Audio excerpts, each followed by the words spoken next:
Morning. Team, our goal this season is to launch a limited edition sleepwear line for Gingy by the next quarter. We're predicting 15% sales increase and stronger social media sales. I've outlined the project phases: concept, design, production, marketing, and launch. We'll need weekly to monitor. I'll start the design right away. Let's decided. How about the urban river? I'll work on the campaign concept, design content, influencer, and social media marketing. Let's allocate resources efficiently. Marlene, your team gets the design budget, and Eric, coordinate with the IT for the land design. Here's the purpose budget. Design gets 30%, production 40%, marketing 20%, and 10% for contingency. Source eco-friendly materials and coordinate with our supplier to stay on timeline. Shipping and storage are locked in. We'll use two distribution center for faster delivery.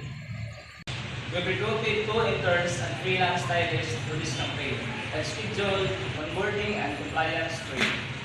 One intern can help with public solution. The author with text.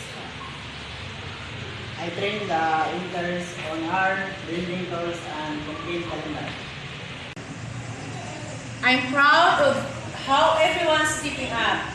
To keep momentum, we're launching a top innovator of the month reward. Winner get a bonus and shout on social media. We'll also hold a mid-campaign Teams Innovation with big surprises to keep energy high. I'll be giving performance incentives to whoever lands the most vital partnerships. Let's review our KPIs.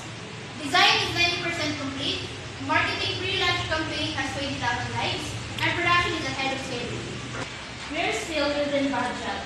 Through materials, costs went up slightly. We can see funds from marketing.